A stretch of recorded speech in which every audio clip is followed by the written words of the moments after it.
Приветствую всех на нашем канале. В этом видео я покажу, как приготовить насадочный горох. Этот горох одевается на крючок и используется в качестве наживки. Такая наживка отлично подходит для ловли крупного леща, карпа, езя и некоторых других мирных рыб. Для приготовления этой наживки нам понадобится сухой нелущенный горох. Обращаю ваше внимание на то, что этот горох должен быть именно нелущенный.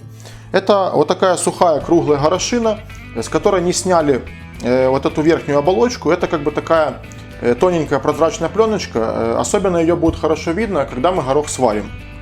И, к сожалению, такой горох продается далеко не во всех магазинах, но найти его можно на больших продуктовых рынках, на точках, где продают различные крупы. В общем, приступаем к приготовлению. А приготовление такого гороха начинается с замачивания его в воде на 8-12 часов. Это мы делаем для того, чтобы горох сварился равномерно. Если же мы его не замочим, то снаружи горох будет разваренный, а в середине будет сырым. А нам такой вариант не подходит. Гороха я решил варить ровно 1 стакан, поэтому мы сейчас его пересыпем.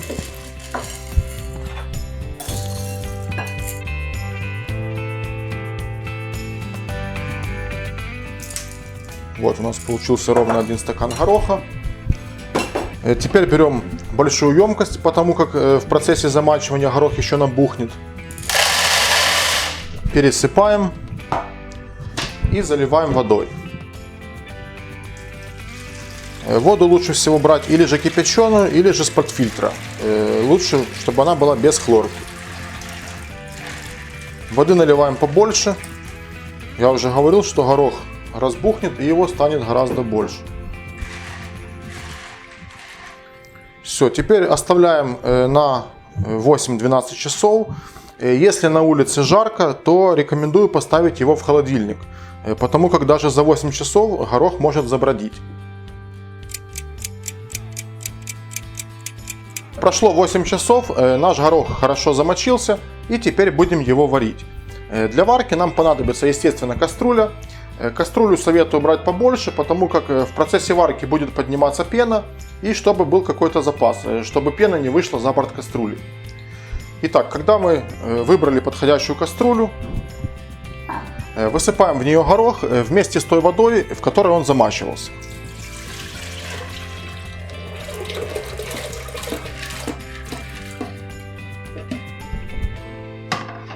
И еще воды дольем, потому как в процессе варки горох будет еще увеличиваться в размере. Так, налили воду, включаем огонь. До закипания огонь включаем на максимально и закрываем крышкой. Сразу хочу сказать, что точного времени приготовления гороха нет, потому как все зависит именно от самого гороха. Если, например, у нас молодой горох урожая этого года, то он может свариться буквально за 30-40 минут. А если нам достался старый горох, который лежит уже много лет, то он может вариться 1,5, а то и 2 часа. Поэтому здесь угадать почти невозможно. Вот. И из-за этого я делаю следующим образом. Когда вода закипает, с этого момента я засекаю 30 минут. И когда проходит 30 минут, я достаю ложкой из кастрюли пару горошин и смотрю на их состояние. Правильно приготовленный насадочный горох должен иметь круглую форму, он должен быть целый и без трещин. Но если мы на него надавливаем пальцами, то горошина должна разламываться относительно легко. Вот. Если мы видим, что горох еще твердый, продолжаем его варить. Но самое главное, ни в коем случае, чтобы он у нас не переварился. То есть над ним нужно буквально стоять и проверять очень часто. Потому как если горох мы переварим, то с этим уже сделать ничего невозможно. А такой горох нам уже не подойдет для насадки. Мы видим, что наш горох уже начал закипать, поэтому уменьшаем огонь. И для усиления вкуса добавим буквально 2 столовые ложки сахара.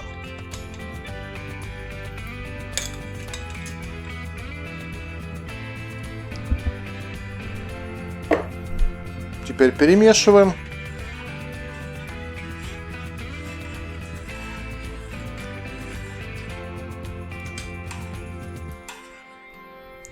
И засекаем полчаса.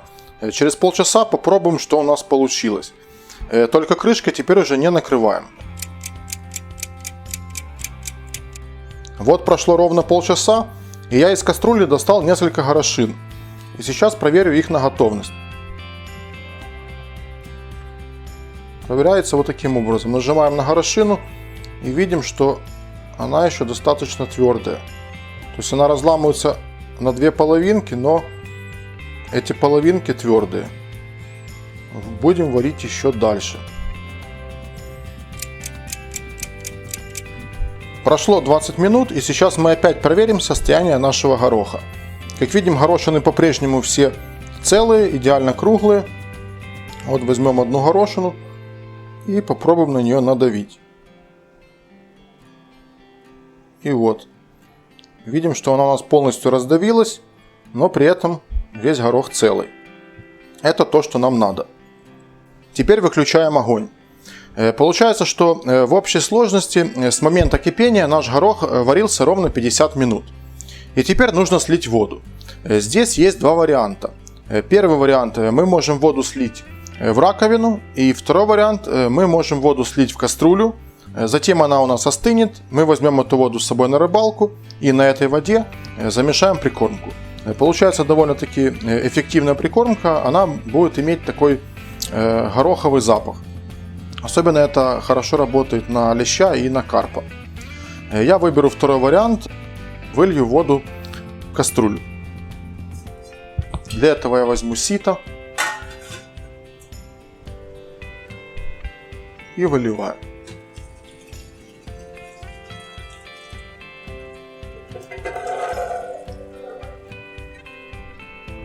Вот так.